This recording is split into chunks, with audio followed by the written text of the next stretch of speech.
Yo soy Valeria Marconi, gerente de relación con el inversionista de Grupo Energía Bogotá.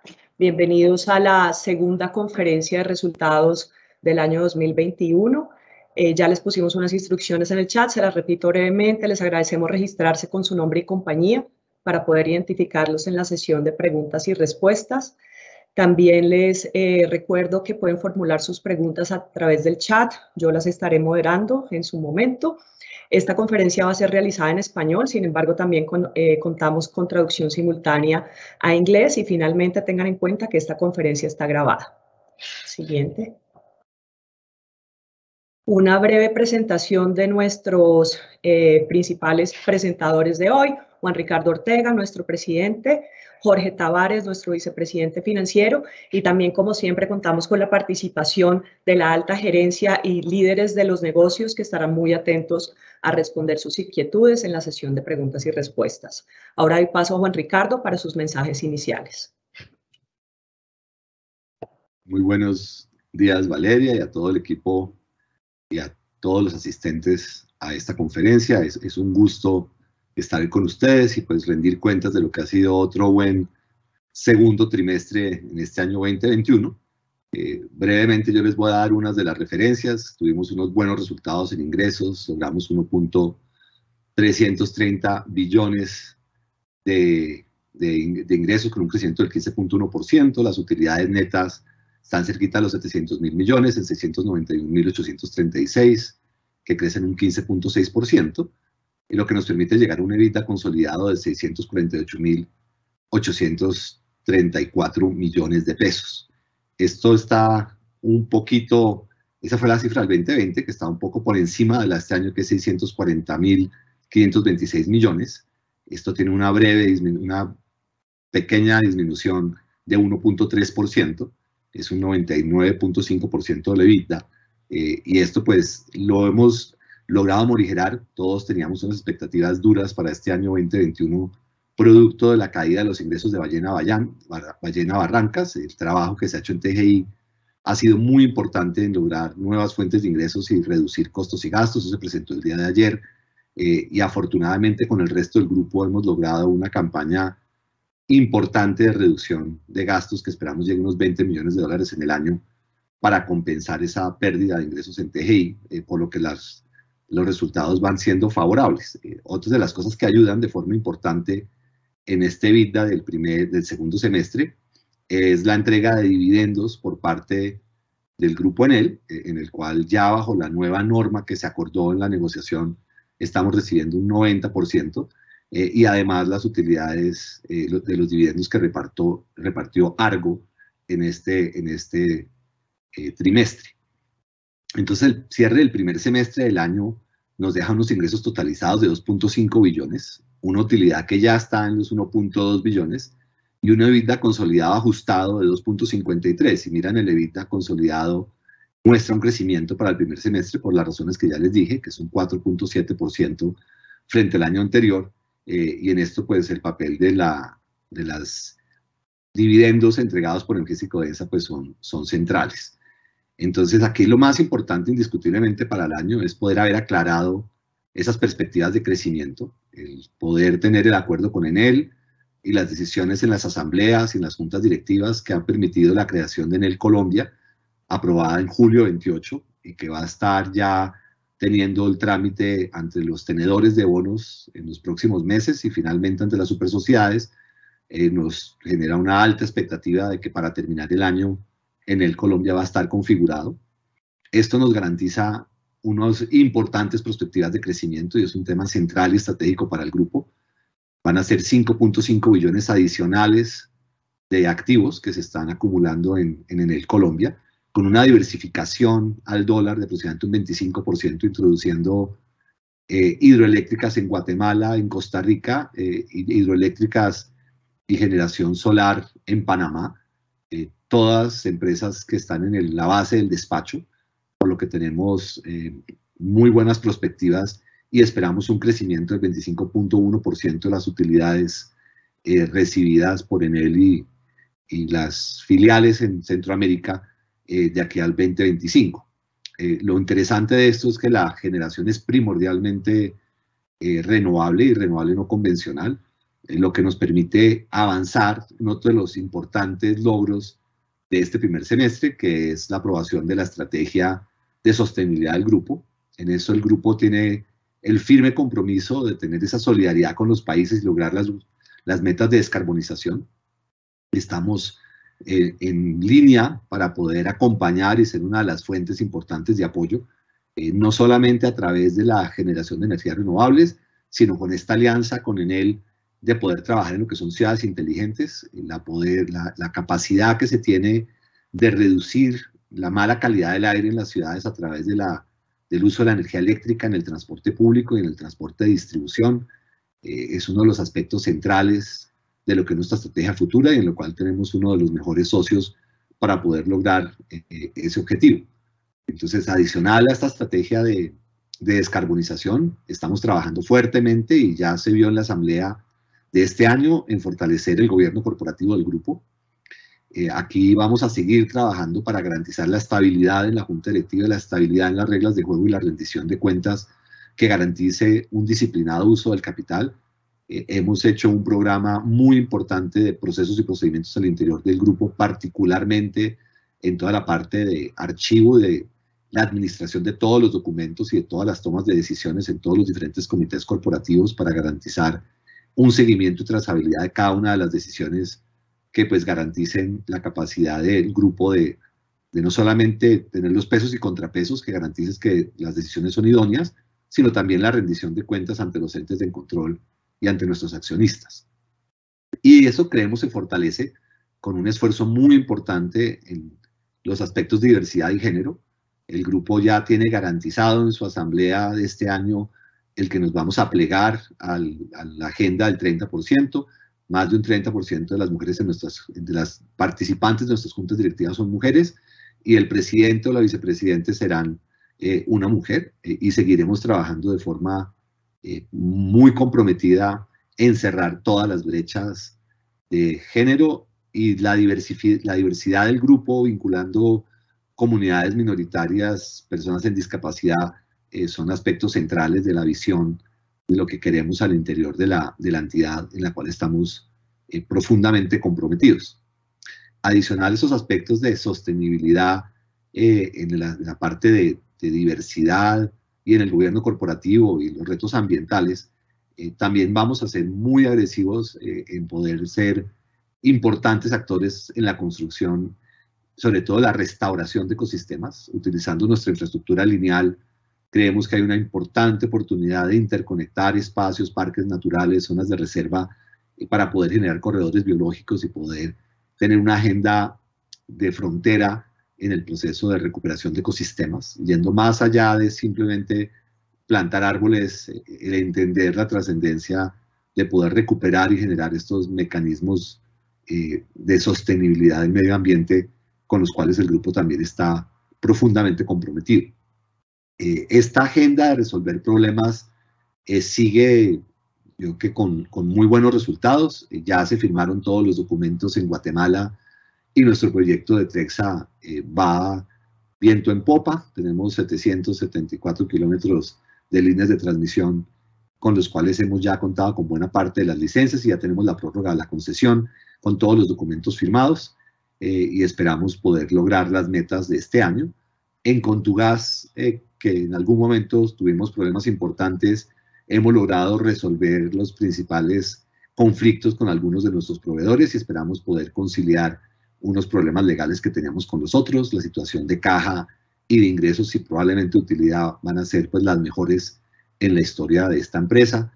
En Dunas los proyectos siguen también viento en popa y en Cálida se ha hecho un esfuerzo titánico por avanzar todas las conexiones que no se habían podido hacer el año pasado como producto de la pandemia. Se han logrado cifras récords de conexiones, tenemos cuadrillas trabajando por toda Lima, 62.573 se lograron y esto es de lejos el mayor logro que se ha tenido y seguimos pues comprometidos con el apoyo de nuestras inversiones en Perú y pues con la esperanza ahorita de todo lo que son los diálogos de los nuevos ciclos tarifarios para Contugás y para Cálida.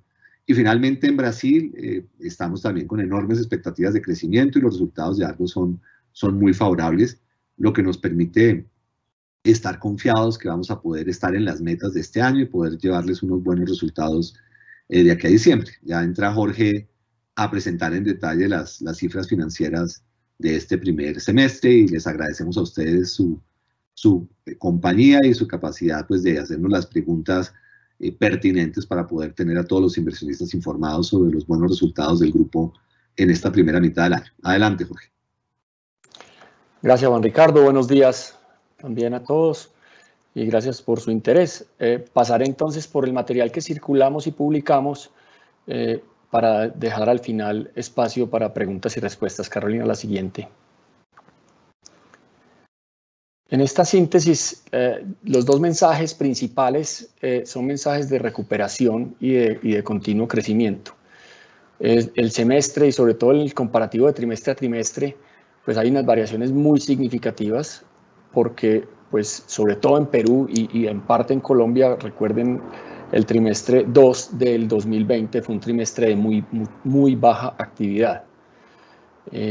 Sabíamos que teníamos un reto al perder una parte de los ingresos fijos en TGI y con esfuerzos y con resultados de negocio en todo el grupo hemos logrado más que compensar eso y mostrar entonces buenos resultados. A la izquierda vemos el EBITDA, 2.5 billones, creciendo casi al 5%. Seguimos en un ritmo de crecimiento positivo, donde la gran mayoría de negocios aportan. Esas son las flechitas verdes y transporte de gas, como era esperarse, no disminuye, pero en menor proporción a lo que se tenía. Abajo tenemos el 75% del EBITDA generado en Colombia y el 25% producto de esa diversificación internacional. Si miramos en los 6 meses en la tabla de abajo, en los ingresos se tiene un crecimiento del 3.5% de los ingresos. En utilidad operacional logramos en el semestre 847.000 millones, ligeramente inferior a la cifra del año anterior. Y ahorita explicaré un poco más en detalle eso. El EBITDA ya lo mencioné y la utilidad neta controlada presenta una baja del 4.8%, especialmente por dos efectos que no son efectos de caja. La tasa de cambio y la devaluación que se presentó en Colombia en el semestre tienen un impacto en ese menos 4.8%. Y en el CAPEX, si le incluimos adquisiciones, logramos 142 millones de dólares. Eso es 65% inferior, pero al comparar el orgánico es una cifra positiva del 65%. Resaltar por último el apalancamiento, una deuda neta EBITDA de 3.3, seguimos en línea con lo que veníamos, y los indicadores de rentabilidad tanto sobre el patrimonio como los activos presentan incrementos, también reflejando pues un resultado muy positivo. La siguiente. Hemos mencionado mucho lo de Enel Colombia. Yo solamente voy a hacer énfasis aquí en dos temas. El crecimiento en energía solar y eólica, que claramente es el futuro del sector de generación de energía. La competitividad de estas dos tecnologías es indudable, y el reforzamiento de esta agenda verde, que es un imperativo mundial, y que en Colombia también se ha acogido con unas metas agresivas por parte del gobierno nacional. Entonces, resaltar que de esos 1.964 megavatios de capacidad adicional de generación que va a tener esta compañía al 2025, estos todos son proyectos con nombre y apellido que están en diferentes fases de ejecución. 72% de esa capacidad viene de energías renovables no convencionales. Incluso al momento de la fusión, que se espera para el primer trimestre del año entrante, vamos a tener 150 megavatios de energía solar operando. Eso nos pone como los líderes absolutos de Colombia en generación no convencional, lo cual nos da orgullo y nos da mucha esperanza de poder seguir creciendo en esa senda. Y abajo a la derecha nosotros lo que acordamos fue una total transparencia en cuál es la política de dividendos y asociada a cómo es el apalancamiento de la compañía fusionada. Nosotros esperamos, dado el bajo apalancamiento que tiene la compañía, que vamos a estar recibiendo el 90% de transferencia de dividendos de esta Enel Colombia una vez se logre la fusión. Y arriba, en los negocios que Enel va a instalar o va a desarrollar en Colombia, algo que ha hecho en muchas otras geografías, esto va a tener un impacto significativo en la ciudad de Bogotá. Va a mejorar el sistema de iluminación muy probablemente, generando más seguridad para los ciudadanos, generando un mayor portafolio de servicios a los clientes. Entonces se beneficiarán los ciudadanos a la vez que nosotros nos podemos beneficiar también de un nuevo negocio. Tenemos pues simplemente los trámites regulatorios de aprobaciones y esperaríamos que en 3-4 meses ya esta compañía exista y podamos empezar a reportarla de una manera consolidada. La siguiente. De la estrategia de sostenibilidad, Juan Ricardo mencionó varias cosas. Haré énfasis en 2 puntos. A la izquierda, nosotros tenemos los 3 puntos principales que apalancan esta estrategia de sostenibilidad. Yo creo que el relacionamiento transparente y justo con todos los grupos de interés es un tema muy importante para nosotros. El poder demostrar que todo lo que hacemos lo hacemos de manera muy transparente es crítico para lograr una sostenibilidad y una relación de confianza con todos los grupos de interés, de los cuales pues los inversionistas y los proveedores de capital que son ustedes son muy importantes, y hago eco de la importancia de escuchar sus preguntas y poder asegurarnos de que ustedes conocen a fondo los resultados y la estrategia de la compañía. Y el tema de transición. Nosotros definitivamente creemos que estamos en el sector ganador frente a la transición energética. El gas es un hidrocarburo que tiene unos efectos muy positivos si logra reemplazar combustibles que tienen un aporte mucho mayor negativo en términos de partículas contaminantes. El tema de la salud pública es un tema que tal vez no se ha hablado lo suficiente, pero tiene un impacto muy negativo. Los combustibles fósiles que tienen más contenido el diésel y la gasolina pues contaminan mucho más, sobre todo el diésel. Y de los principios que estamos mencionando ahí, ese tema de la actuación social y ambiental oportuna, o sea, ir más adelante, ir realmente generando progreso en la sociedad y en los territorios de actuación. Nosotros estamos en esta nueva estrategia de sostenibilidad, acaba de ser aprobada, apalanca en lo que traíamos y le sube el nivel a un estándar mucho más alto, y estamos desarrollando métricas para medirnos nosotros mismos y para poder interactuar y demostrar el progreso en esta agenda de sostenibilidad. Por ejemplo, en el segundo, en la mitad, vamos a estar acogiendo el Task Force on Climate Disclosure para entregar más información a los grupos de interés y para nosotros monitorear también cómo es que estamos evolucionando y cuál es el impacto que tiene toda la evolución de nuestra operación y el impacto ambiental que tenemos. Y hemos definido también unas metas abajo de reducción de emisiones con las cuales estamos bastante comprometidos y vamos a estar reportando en ese sentido. La siguiente. Entre los hechos relevantes, pues Juan Ricardo mencionó parte de ellos, no voy a hacer mucho énfasis. Aquí yo creo que el punto de ISA es el punto más relevante. Nosotros estamos entonces buscando nuevas oportunidades de inversión. El vendedor cerró su transacción y ya ISA no está disponible para nosotros. Nosotros celebramos esta transacción porque las finanzas públicas y el cuadrar las finanzas públicas, el que el gobierno nacional tenga acceso, y ya los tiene en su caja, a esos más de 14 billones de pesos por monetizar la inversión que tiene en ISA, es algo que nos ayuda a todos, le da más capacidad de gasto y más capacidad de inversión al gobierno, y a la vez creemos que protege la calificación internacional de Colombia, que para nosotros es un punto importante.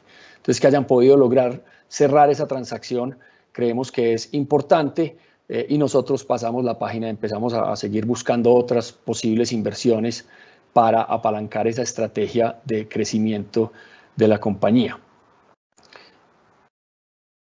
Creo que dentro de los puntos ese es el más importante a resaltar. Podemos pasar, ahorita puedo atender preguntas si hay más. La siguiente.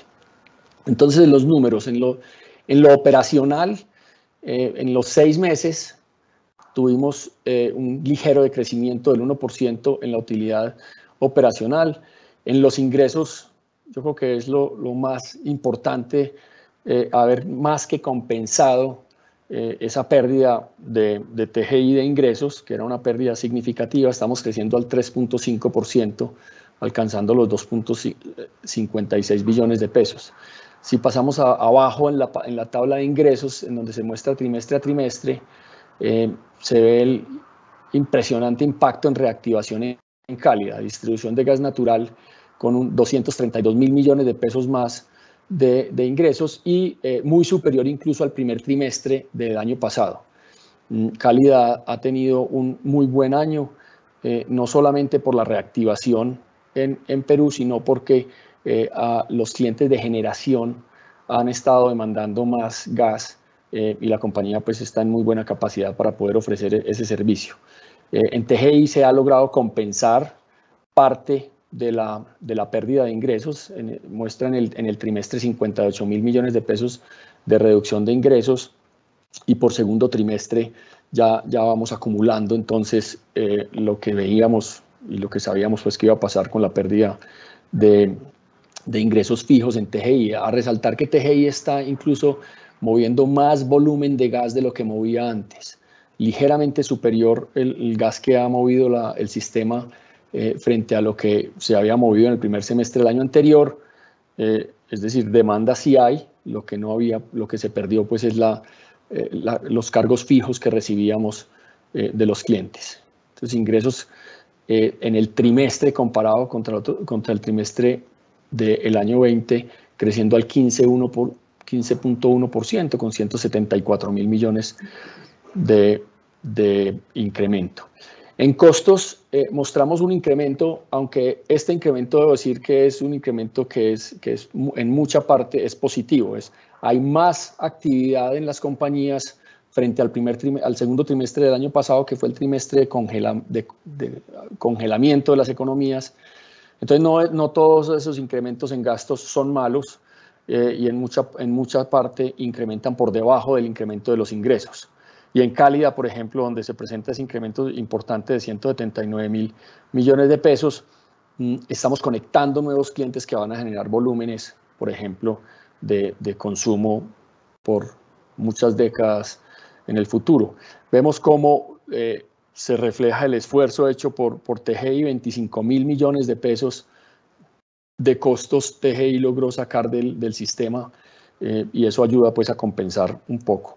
Y finalmente, en gastos administrativos, donde tenemos en el trimestre un incremento del 12%, eso se explica principalmente porque recibimos más dividendos, o sea, un tema muy positivo, y dentro de ese 26.000 del JEP hay del orden de 24.000 millones que es más impuesto del ICA, que es un impuesto asociado pues a recibir dividendos. Entonces, ese es un gasto bueno, por llamarlo de alguna forma, no es una señal negativa, pues estamos haciendo esfuerzos y los números nos muestran claramente que estamos siendo más eficientes y seguimos con unos planes de austeridad muy significativos. La pandemia, claro que la menor actividad, los menores viajes ayudan también un poco a tener más control de los gastos.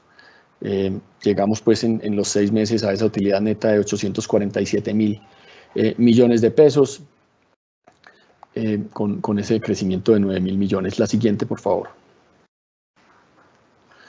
En el EBITDA consolidado hay un reflejo importantísimo de la diversificación del portafolio. Y allí vemos cómo generación y distribución, los dos negocios gestionados por Enel, tienen un incremento muy significativo.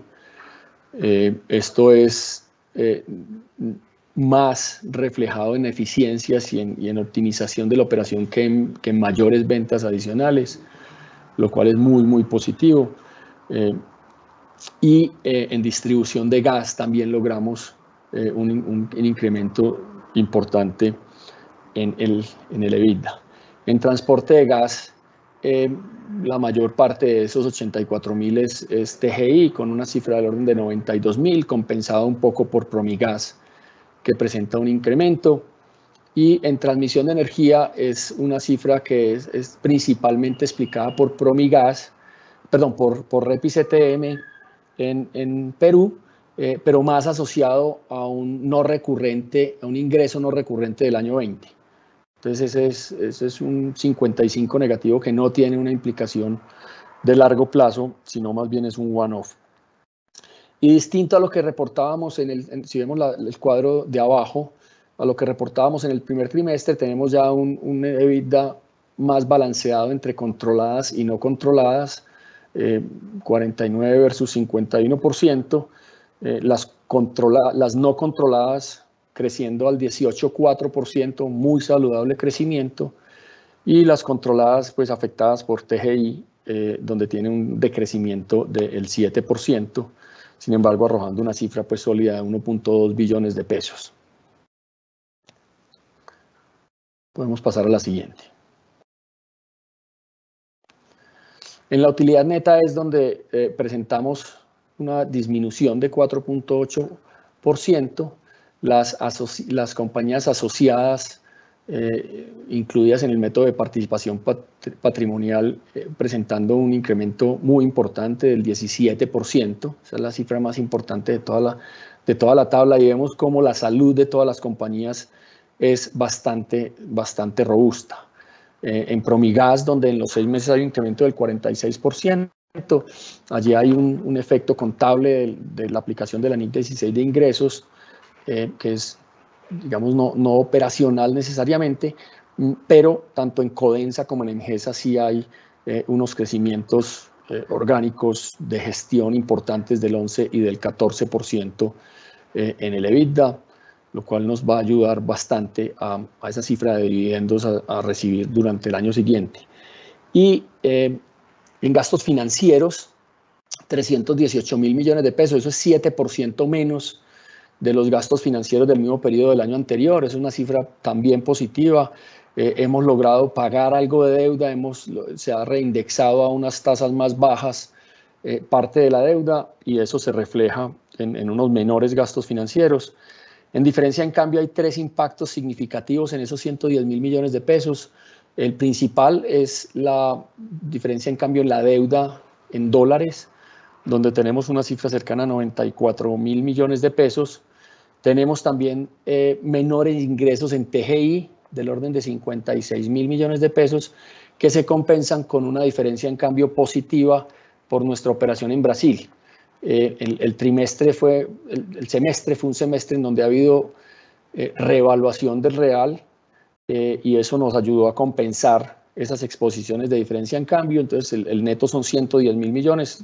Resaltar que esto no es un tema de caja, es diferencia en cambio sobre deuda que está por allá dentro, se vence por allá dentro de 9 años, entonces no tiene pues un impacto inmediato. Y en el impuesto corriente tenemos también un menor impuesto. En el periodo anterior teníamos del orden de 212.000 millones de pesos en ese impuesto. Eso como los puntos principales a resaltar de esa utilidad neta controlada de 1.16 billones de pesos. La siguiente. En términos de deuda hay poco cambio. Nosotros tenemos un bajo apalancamiento y lo mantenemos, por eso estamos buscando pues adquisiciones y oportunidades inorgánicas. 3.3 deuda EBITDA. Pagamos durante el semestre 51 millones de dólares del crédito sindicado, pagamos un pequeño leasing de casi 6.000 millones de dólares, estamos prepagando deuda, y como les mencioné, el costo de la deuda en dólares ha bajado, el costo de la deuda en pesos, que es una minoría, ha subido básicamente por la inflación, por la indexación a la inflación, y tenemos bastante comodidad en los vencimientos del 21 y el 22, con unas cifras muy moderadas, y estos 320 millones de dólares, que es la deuda en cálida, estamos evaluando muy a fondo si adelantamos una operación de manejo de deuda, de manera que quitemos ese pico también de vencimiento y podamos tener más flexibilidad financiera. La siguiente. Hay buenas noticias en CAPEX también. Nosotros logramos crecer orgánicamente al 66%. Crecimos incluso por encima de eso, casi al 78% en las inversiones en transmisión en Colombia. Estamos con el acelerador a fondo en todos los proyectos que estamos ejecutando. Esas son estas barras verdes oscuras que se ven en las barras del año 21 al 25. Es muy importante, tanto para nosotros como para el país, que terminemos estas líneas de transmisión, sobre todo la línea colectora, donde hemos tenido un avance muy significativo en las consultas previas, que es un trabajo arduo, que es un trabajo de campo fuerte, para realmente entender estas comunidades y lograr acuerdos que permitan pues, que el país tenga esta energía de solar y eólica de los proyectos que se están desarrollando en la costa, en La Guajira, básicamente.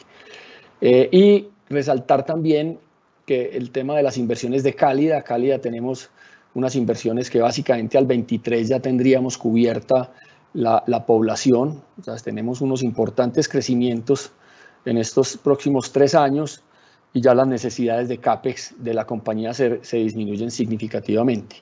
Frente a la cifra que presentamos el trimestre anterior, el total consolidado de este 21-25 de 1.955 millones de dólares es un poco menor, casi 200 millones de dólares menor a lo que teníamos en la proyección anterior.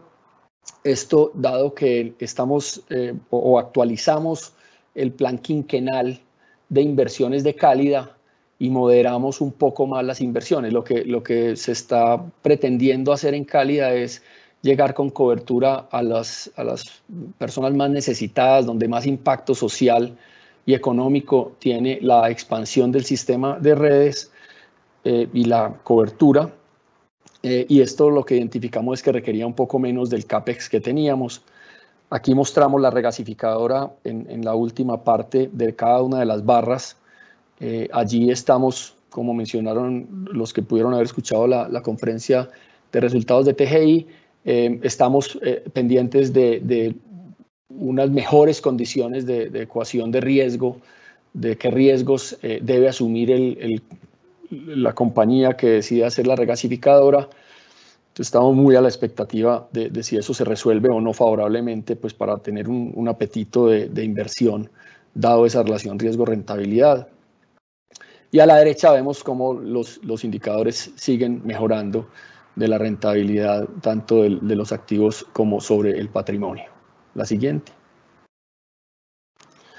En el flujo de caja hay bastante información relevante, importante. Primero, pues tenemos una posición de caja de casi 1.5 billones de pesos, muy sólida, y nos permite pues bastante flexibilidad financiera. En dividendos, tenemos más dividendos que los que habíamos recibido en el periodo anterior. Muy positivo ese dato también. Y en CAPEX, esos 592 mil millones de pesos son de nuevo un 65% superior a lo que habíamos invertido en el primer semestre del 2020. Creo que con esto terminamos lo que teníamos preparado y podemos pasar a preguntas. Con esto le cedo la palabra a Valeria. Tenemos muchísimas preguntas en el chat. Voy a ir tratar de agrupar según temas. Yo creo que vamos a empezar con las estratégicas. Juan Ricardo, yo creo que tú puedes ayudarnos acá, y también pues con la colaboración muy probablemente de Andrés Baracaldo y de Mario, ya que hay algunas también sobre Perú. Entonces, la primera sería de Andrés Duarte de Corficolombiana. Con el cierre de la transacción de Ecopetrol e ISA, ¿las medidas cautelares ya no proceden? ¿Están de acuerdo con esto? Pues nosotros siempre hemos dicho que apoyamos que el gobierno haga su transacción y creemos que eso ya es un hecho cumplido. No creemos que haya nada que debatir al respecto, y lo que deseamos es buena suerte, buen viento y buena mar, y que gracias a Dios el país tiene esa claridad financiera de aquí en adelante, que es lo que todos necesitamos. Gracias, Juan Ricardo. Otra de Andrés Duarte. ¿En qué consiste la transición energética de GEB, aparte de lo que se va a hacer con Enel Colombia? Yo creo que la construcción en transmisión va a ser central, y por eso siempre hemos pensado que la transmisión es uno de los sectores del futuro. La parte de renovables no convencionales en todas partes del mundo está alejada de los centros urbanos. La necesidad de inversión es muy grande y esperamos poder invertir con ISA y ahora con Ecopetrol en esas inversiones en Estados Unidos y en Europa. Yo creo que el futuro de crecimiento del sector en Estados Unidos va a ser muy importante. Está dentro del plan del $1 trillón del presidente Biden. Buena parte de la infraestructura en Estados Unidos es en el centro del país, y yo creo que pues Colombia tiene una oportunidad con un sector tan sólido en esta área de poder aprovechar ese crecimiento en el resto del mundo que yo creo que va a ser el futuro indiscutiblemente en los próximos 20 años. Y ahí para el grupo hay unas oportunidades de crecimiento a las cuales le vamos a apostar fuertemente. Creo que hay otro aspecto de transición importante que tiene un horizonte un poco más largo, y es el rol del hidrógeno. Nosotros, si en Colombia hay una fuente de hidrógeno verde, eso será solar y eólico en La Guajira, y tenemos la única infraestructura que podría traer ese hidrógeno a los centros de consumo. Entonces, ahí nosotros no estamos en la fase de investigación tecnológica, porque eso lo están haciendo en muchos otros países hace mucho y con mucho más recursos, pero en el momento en que eso se viabilice, creemos que va a ser una parte importante también de la transición. Y hay un tema que es transición más en el sentido ambiental, pero sí es que los vehículos y los vehículos pesados dejen de contaminar y empiecen a usar gas o gas licuado como combustible, lo cual también permite una transición en el tema de movilidad. Y en eso que dice Jorge, con todos los expertos internacionales que hablamos, recomiendan que en un país como Colombia el tema de calidad del aire tenga una dimensión tan o más relevante en este capítulo de transición energética. El poder disminuir el material particulado en las ciudades debe estar en el centro de la política del país, y ahí, como bien lo dijo Jorge, la energización del transporte, ¿no? El transporte de pasajeros, que en Bogotá están comprometidos al 2022 a tener todos los buses de Transmilenio eléctricos o a gas, y tener todo el transporte de distribución al interior de la ciudad con pequeños camiones también eléctrico, y los camiones de carga pesados, moverse a gas licuado. Eso se está haciendo en Perú con mucho éxito, genera muy buenos rendimientos, aumenta productividad, reduce costos y, más importante, con un impacto de un 50% menos en emisiones de carbono, acaba con la emisión de material particulado, que ya en Inglaterra hay estudios que muestran es una de las causas que explican la mayor mortalidad en COVID-19. Entonces, esa agenda para nosotros es central, y con la experiencia que tenemos en calidad, creemos que para Colombia es muy importante dar esa discusión de mejorar la calidad del aire en las ciudades, y es parte central de esta transición energética. Perfecto, gracias. Ya que se tocó el tema del hidrógeno, tenemos otra pregunta de Andrés Duarte de Corfi Colombiana relacionada, que dice: a grandes rasgos, ¿cuáles son los pasos de la hoja de ruta de hidrógeno en la que ustedes están apoyando al gobierno? Nosotros hemos tenido reuniones con las empresas del gobierno, y creemos que la forma en que el país puede hacer estas inversiones es coinvirtiendo. Tenemos la voluntad y la disposición de poner un capital en riesgo en este aprendizaje, pero lo hacemos de manera conjunta y estamos esperando cómo se pueden construir esos vehículos. Álvaro, que está acá, puede darles detalles. Él está liderando ese proceso con Mónica en TGI. Claramente, como lo dijo Jorge, tenemos la infraestructura que permitiría poner a disposición, tanto ya sea para Reficar en Cartagena o para Barranca en el interior del país, que son los primeros potenciales usuarios, o para poderlo mezclar como en Europa se hace, hasta un 5 o 10% en el gas. Pues es la infraestructura de Ballena Barranca la que es esencial. Entonces estamos trabajando con Siemens y con otras empresas, estamos ya con grupos de trabajo dedicados, pero la decisión de inversión requiere generar un pool de empresas para poder tomar el riesgo de forma compartida. No sé si, Álvaro, quieras dar algunos elementos adicionales. Gracias, Juan Ricardo. Yo creo que lo has manifestado de forma bastante abierta. O sea, para nosotros creo que es fundamental, digamos, en esa visión a futuro. Lo ha comentado Jorge de forma detallada. Nosotros vamos a ser un jugador fundamental en la transición energética del país con nuestra posición renovable y evidentemente el hidrógeno pues no es ajeno. La mayoría de los países que quieren desarrollar el hidrógeno necesitan infraestructura y nosotros lo que tenemos es eso, la mejor infraestructura de transporte de gas del país y estamos totalmente alineados pues con ayudar, digamos, a esa transición que Colombia espera y con este impulso al hidrógeno. Creo que tenemos las capacidades, tenemos las ganas también y como bien ha resumido Juan Ricardo, pues estamos sobre todo conversando con el resto de actores de la industria porque consideramos que este es un esfuerzo país y nosotros siempre hemos estado a la vanguardia en eso, en ayudar al país a cumplir sus objetivos. Entonces, pues este es un tema que no es ajeno a nosotros y en el que esperamos pues ser lo más activos posibles. Gracias, Álvaro. Vamos a dos preguntas para cerrar un poco el tema de Enel. Son también de Andrés Duarte de Corficolombiana. La primera es, ¿por qué la segunda parte de los dividendos extraordinarios de las utilidades de Codensa y Emgesa de 2016 a 2019, GEB tiene una menor participación a la participación económica que tenía durante este periodo? Sí, Andrés. La repartición de dividendos y cuántos recursos vendrían al GEB se incorporó en todos los cálculos y en todas las negociaciones que se hicieron con Enel. Entonces simplemente es un tema mecánico de que al momento que llegarán a la participación que corresponde, pero está incluido en todos los análisis que nosotros hicimos. Gracias, Jorge. Y creo que cerraríamos esta también sobre Enel. Dice, ¿ustedes podrían realizar proyectos de generación en los países donde no está presente Enel Green Power Colombia? Claramente. La exclusividad está enfocada en Venezuela y Centroamérica, obviamente Colombia, pero en Perú nosotros estamos haciendo proyectos y vamos a hacer proyectos y estamos con Dunas mirando oportunidades ahí.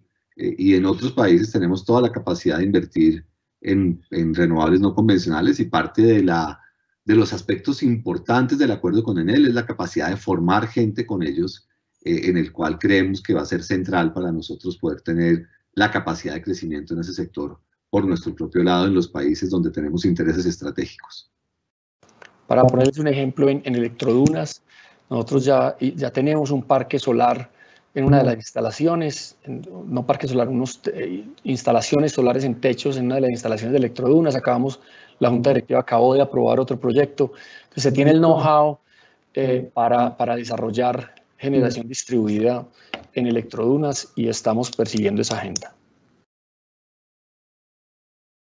Jorge, yo creo que vamos cerrando un poquito estas estratégicas. Pregunta Diego Buitrago. Yo creo que Juan Ricardo y Andrés también pueden colaborar. ¿Cómo están viendo las oportunidades de expansión inorgánica en la región? Yo creo que esas cosas uno no las debe anunciar antes de que las tenga concretas. Hay unas oportunidades interesantes en un país grande, pero yo creo que no debería entrar a dar detalles porque pues como todos sabemos, si uno dice que quiere comprar algo, los precios suben. Entonces, hay unas oportunidades, esperamos de aquí a final de año tener unas buenas noticias en ese sentido. Como lo sabían, teníamos los recursos de caja para poder hacer esas inversiones y estamos buscando la mejor oportunidad en la región para crecer y así lo haremos, esperemos que las cosas se nos den.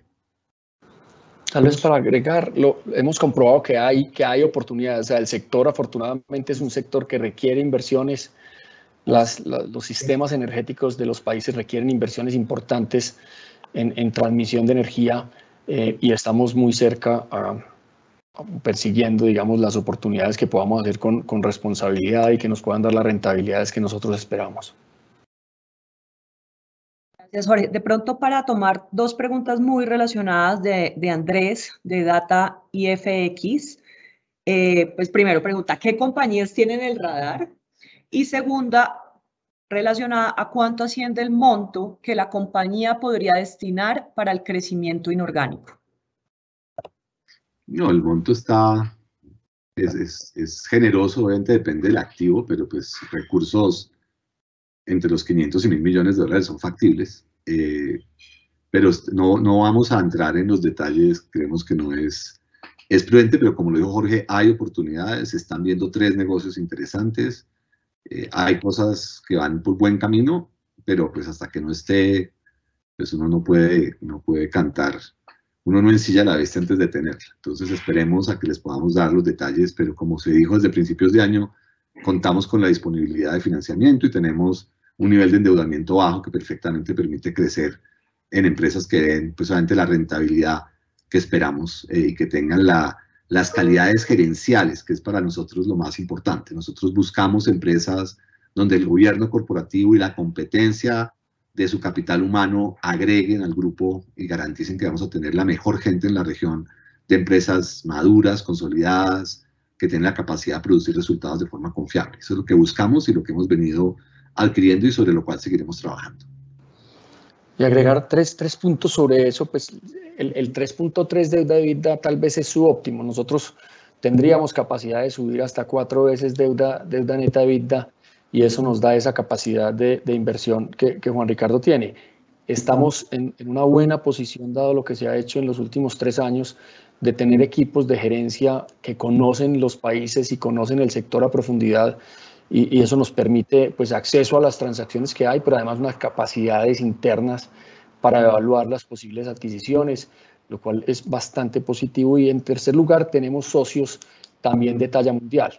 Nosotros estamos, la potencial regasificadora, en caso de dárselo, estamos trabajando con Enagas. En Brasil somos socios con Red Eléctrica España, que son equipos de trabajo y compañías que conocen profundamente el sector y con las cuales hemos logrado unas sinergias importantes al momento, no solamente de operar los negocios que compramos conjuntamente, sino de evaluar estas oportunidades de inversión. Entonces, estamos en una situación bastante privilegiada de poder evaluar esas alternativas, tanto financiera como técnicamente.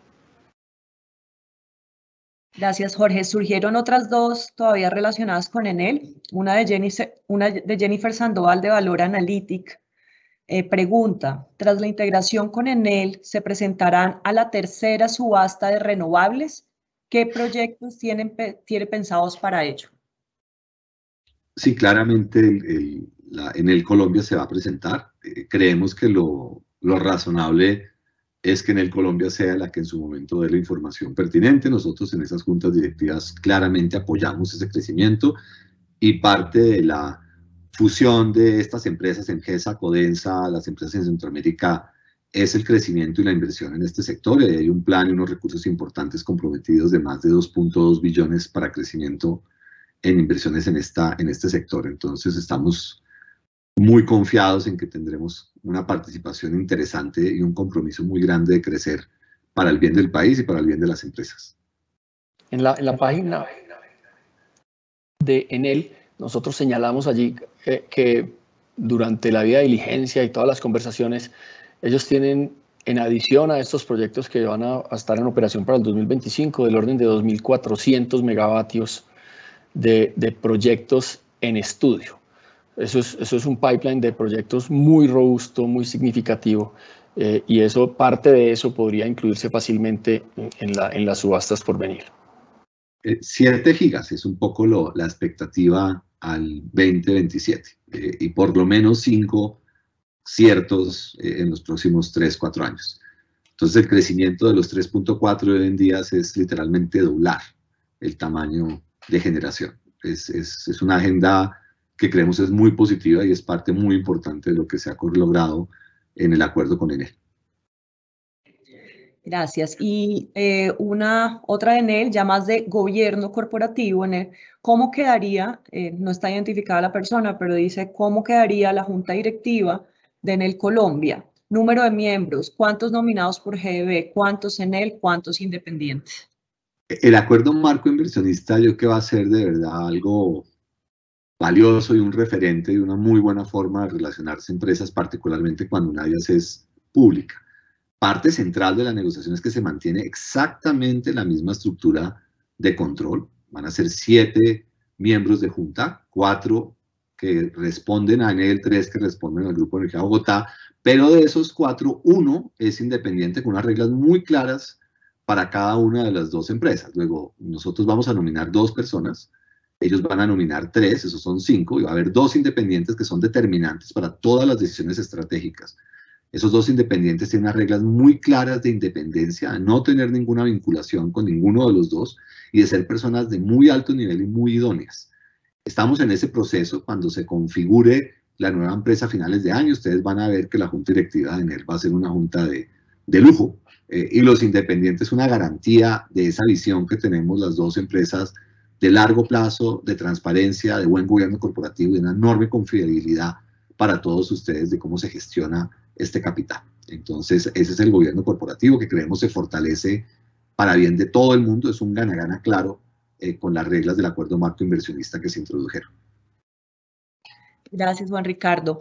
También pensando en los activos, en Promigas, nos pregunta Jorge Vargas de BTG Pactual, ¿siguen considerando la venta del 15% en Promigas? En caso de ser así, ¿han encontrado demanda en el mercado por ese bloque? El doctor Andrés Baracaldo, que está por ahí, puede ayudarnos con eso. Claramente parte de nuestro plan estratégico es enfocar nuestro capital en estas inversiones que hemos dicho, pero estamos esperando un poquito tener más claridad sobre lo que es el ciclo tarifario y ver cómo está la demanda sobre esta acción. Pero yo creo que Andrés puede darnos detalles. Andrés. Sí, buenos días. No, creo que es un poco lo que mencionó Juan Ricardo. Como todos ustedes saben, hay un proceso de revisión tarifaria en el segmento de transporte de gas, con alguna, digamos, más allá de la revisión puramente del WACC, hay otro tipo de definiciones que se están dando. Entonces hemos considerado prudente como esperar a que se dé que tengamos visibilidad de ese ciclo tarifario para continuar adelante con esa operación, pero sigue siendo la intención del grupo enajenar la participación que tiene en Promigas, y esperaremos al momento adecuado para, obviamente, maximizar el precio de esa transacción.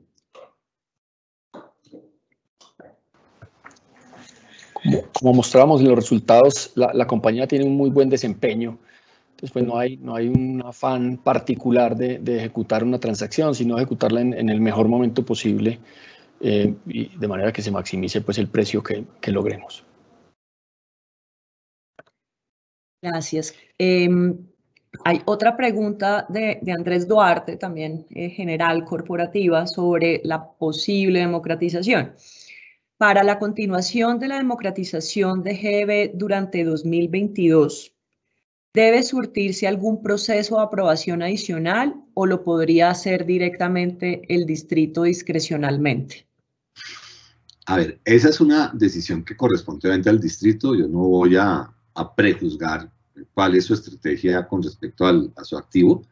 La parte normativa sí es bastante clara. El acuerdo que autorizó la enajenación les da a ellos margen para poder proceder, pero hay unas reglas claras en las cuales esa información se le tiene que dar al Consejo a inicios del año. Entonces, de ser de interés de la Secretaría de Hacienda y de la Alcaldía de tener los recursos de una enajenación de algún porcentaje de las acciones que están autorizados, esa información tiene que hacerse pública y tiene que entregarse al Consejo de Bogotá al inicio del año. De no hacerse así, esa enajenación no se puede dar en el año en cuestión y tendrá que esperar al año siguiente. Pero la autorización legal, desde el punto de vista de contar con un acuerdo que así lo permite, existe, y eso está bastante claro y permite, está cerca de un 10%, es 9 punto algo. Si alguno me quiere corregir con el número exacto, bienvenido. ¿Cómo? Bueno, vamos a movernos un poco a TGI. Yo creo que Adriana, claramente ahí tú nos puedes colaborar. Juan Diego Paredes, de Sumitomo Mitsui Banking Corporation, pregunta, dado el vencimiento del contrato Ballena Barranca en TGI, ¿cuál es la estrategia para recontratar esa capacidad disponible y alargar la vida media de los contratos de transporte de gas natural?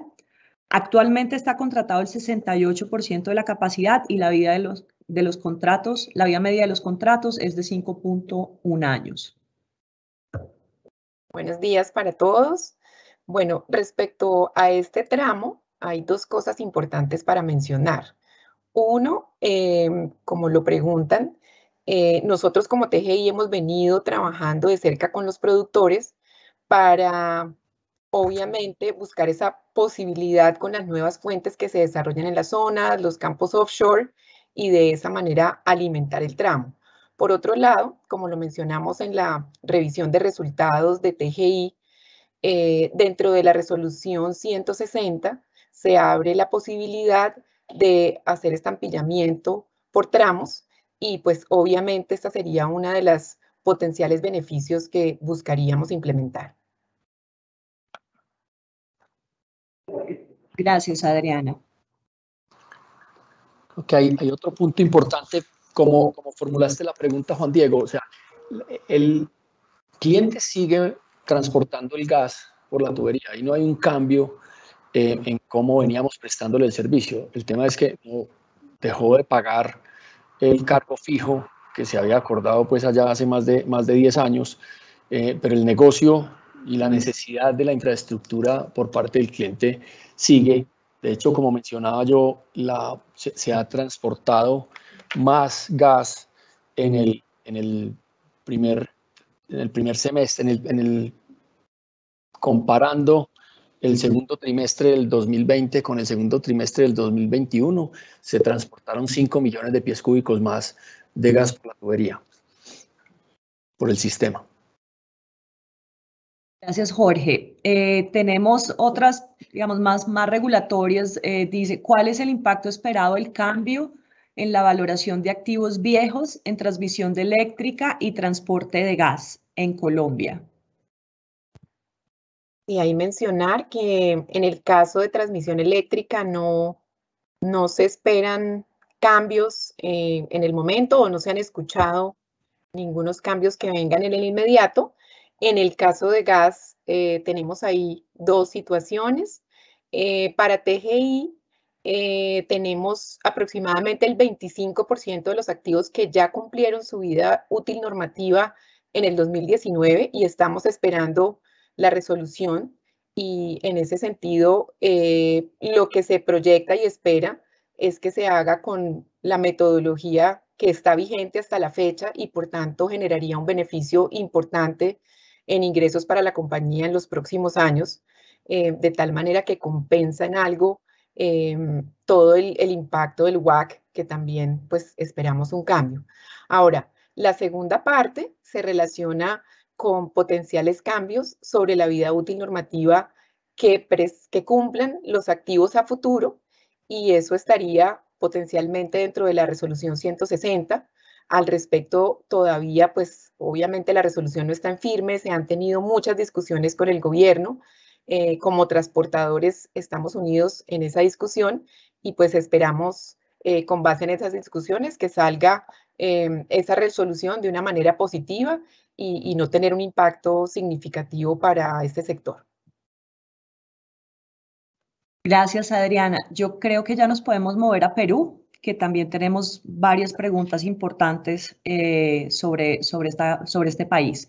Diego Buitrago de Bancolombia, ¿cuáles pueden ser los riesgos potenciales en Perú con el nuevo presidente? ¿GB ha tomado algunas medidas para proteger su capital en ese país ante alguna eventualidad de tinte político? Gracias, Diego. Mira, nosotros estamos pues a la expectativa de involucrarnos en conversaciones constructivas con el gobierno. Creemos que el impacto social, el impacto económico que tiene la operación de la compañía es muy positivo para la sociedad peruana.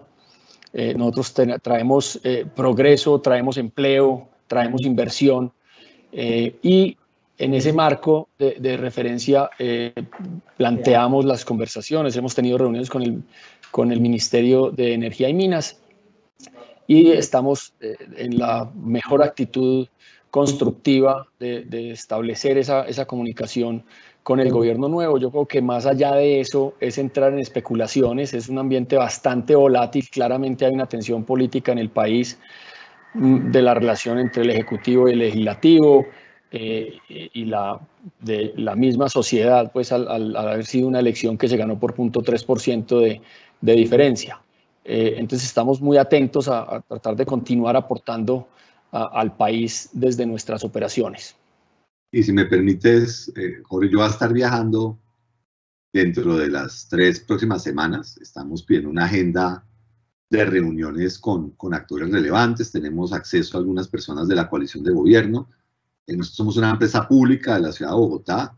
Como tal, tenemos una misión que va más allá y no tenemos ninguno de esos contratos que para algunas personas generan unos beneficios exuberantes. Nosotros para nada estamos en ese contexto. Somos una empresa de servicios públicos que presta una labor con enorme impacto social, donde el gas natural en Perú claramente le mejora la calidad de vida a la gente, y tenemos unos programas de apoyo a cocinas comunitarias muy importantes en la ciudad de Lima, y hemos hecho una labor social destacada a lo largo del último par de años, particularmente durante la pandemia.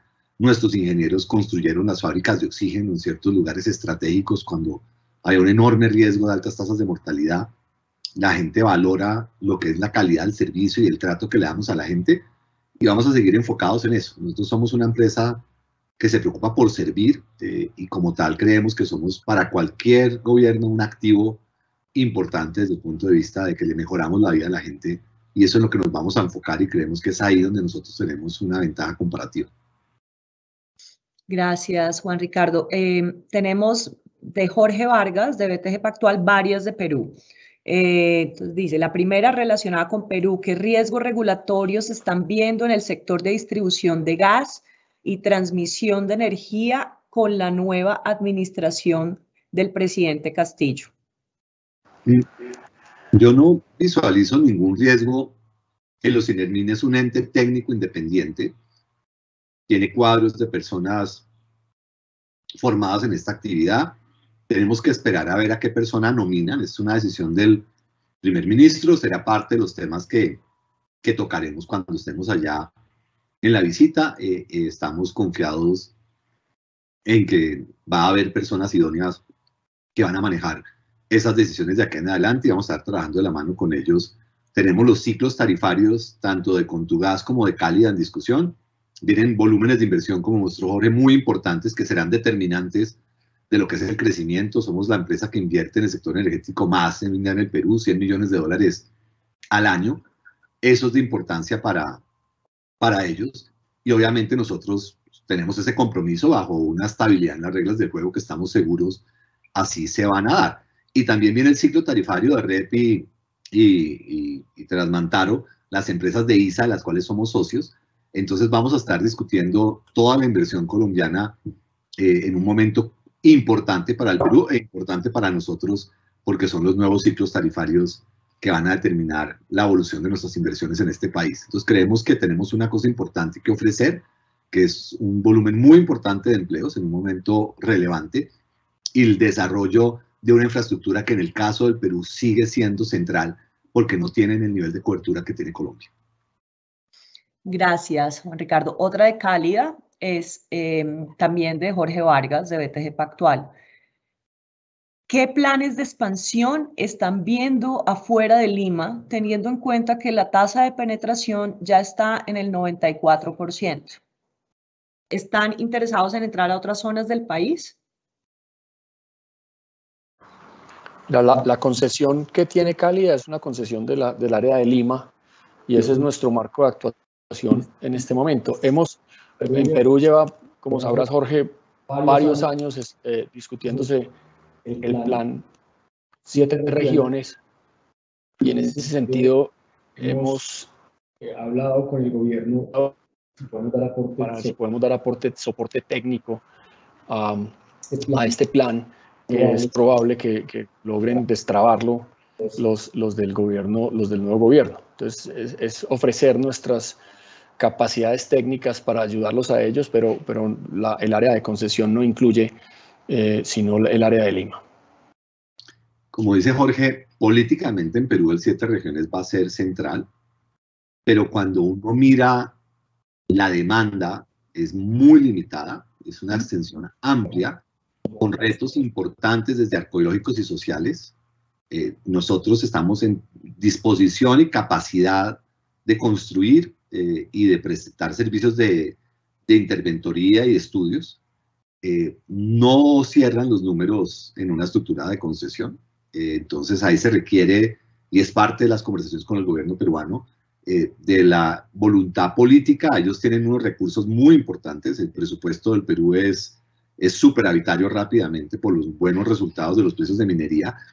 Luego, si ellos tienen el interés político, que es un tema central en la discusión política del Perú, para hacer esa infraestructura, nosotros tenemos las competencias y el personal capaz de ejecutar proyectos, pero no tenemos la capacidad de tomar un riesgo de una concesión que los números no son claros, porque el crecimiento en esas zonas rurales es demasiado complejo. Gracias, Juan Ricardo. Yo creo que ya vamos llegando a una de las últimas preguntas. Esta es de Nicolás Erazo, de Corredores de Vivienda. En las inversiones esperadas hasta el 2025, vimos una reducción en las inversiones del CAPEX proyectado entre 2021 y 2025, principalmente en Cálida, de 283 millones.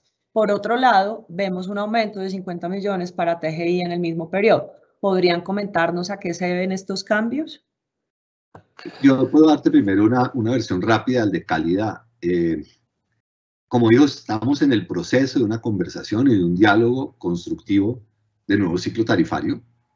En este momento hay ciertas expansiones que se están estudiando y sobre las cuales hoy en día no se tienen todos los estudios para poder plantearlos como potenciales áreas de crecimiento. Luego se está llevando aquello sobre lo cual se tiene conocimiento detallado para poder tener esa conversación con el gobierno. En función de cómo eso evoluciona y cómo nos den los estudios, esa cifra puede aumentar. Eso se determina, si no me falla la memoria, entre mayo y junio del próximo año, y ahí tendremos claridad de cómo es el nuevo ciclo tarifario. Ahí hay una agenda de discusiones importantes donde obviamente pues tenemos que ver cómo evolucionan y la capacidad que tengamos de poder construir conjuntamente con el nuevo gobierno del Perú para poder ver cuál va a ser el monto final de compromisos de inversión en este país. En TGI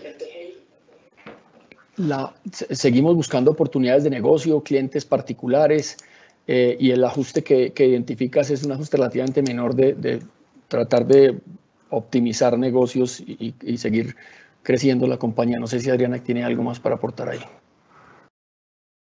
Sí, Jorge, como hemos comentado también en nuestras reuniones de resultados desde el principio del año, pues estamos implementando una transformación del negocio de TGI, y en esa transformación tenemos un pilar de expansión en donde pues se busca que TGI no solo siga concentrado en el tema de transporte, sino en todos los temas relacionados con midstream. Entonces esas inversiones pues se relacionan con diferentes iniciativas que estamos trabajando para de esa manera también compensar parte de esa caída de los ingresos que tuvimos en Ballena Barranca a través de explorar otros sectores como el micro-LNG, etc. Gracias, Adriana. Bueno, ya no tenemos más preguntas en el chat. En todo caso, pues les recordamos que esta información está en la página web, que la Oficina de Relación con Inversionistas está súper atento a responder cualquier inquietud, ya sea sobre esta conferencia o sobre cualquier otro tema que puedan tener algunas inquietudes. Ya le doy la palabra a Juan Ricardo para que cierre la conferencia y dé su mensaje de despedida. Pues agradecerles a todos, de verdad, es siempre un privilegio poder acá responder sus preguntas y estar siempre dispuestos a que ustedes tengan todos los detalles de lo que está haciendo el grupo. Ustedes para nosotros son centrales dentro de lo que es nuestra estrategia y nuestro gobierno corporativo. Creemos profundamente que la evolución de nuestra acción y el reconocimiento de nuestros accionistas es central para lo que tenemos como visión del grupo. Somos muy optimistas, creemos que el sector claramente será un sector ganador y estamos trabajando fuertemente en fortalecer nuestra gestión. Hubo un tema que ninguno de nosotros mencionó y que va a ser central en Colombia, y es ese esfuerzo que está haciendo en transmisión en los diálogos con las comunidades, y ahí creo que la consulta previa con las comunidades de la sierra y con los pueblos Yucpa van a ser importantes para poder dar esa luz de claridad en la construcción de lo que es la línea colectora, que es vital para ese desarrollo de la infraestructura del país, y el reconocimiento de que nuestros métodos constructivos tienen un mínimo impacto en el entorno y que tenemos toda la disposición de hablar y trabajar con la comunidad es parte de lo que es nuestra cultura corporativa y parte central de nuestra agenda de sostenibilidad, que es para nosotros importante que la gente conozca y entienda que somos servidores, que estamos dispuestos a trabajar, a hablar con la gente y estamos dispuestos a rendirle cuentas a la comunidad, a los accionistas y a todas las personas interesadas en saber cómo estamos gestionando este vital activo para la ciudad de Bogotá y para los inversionistas de fondos de pensiones e inversionistas privados. Entonces, agradecerles, desearles un muy buen día y vamos a tener unos buenos resultados este año. Vamos a trabajar muy fuerte para mantener esta buena evolución de una empresa importante para la ciudad y para el país. Jorge, despídete de tus clientes. Yo soy el cliente, yo soy el cliente. Un feliz día para todos, gracias por participar y seguimos atentos en caso que resulten inquietudes adicionales. Una última solicitud, les enviamos una encuesta, les agradezco si nos pueden ayudar diligenciando de manera que podamos continuar mejorando nuestra divulgación de información. Muchas gracias. Muy buen día a todos. Gracias. Llevamos más de 125 años creciendo con Colombia. Gracias a la energía que transmitimos en el Grupo Energía Bogotá, a lo largo y ancho de la geografía nacional, es que operan los demás servicios públicos, que se mueven las empresas y funcionan colegios, universidades y hospitales. Llevamos, a través de miles de kilómetros en líneas de transmisión y decenas de subestaciones, la energía que mueve al país hacia el desarrollo. Nuestra infraestructura se ha adaptado al entorno donde hacemos presencia, para que torres, cables y subestaciones se integren al medio ambiente, demostrando que la convivencia con la infraestructura de energía eléctrica es posible y segura. Somos Grupo Energía Bogotá, somos Colombia. Grupo Energía Bogotá, que se note la buena energía.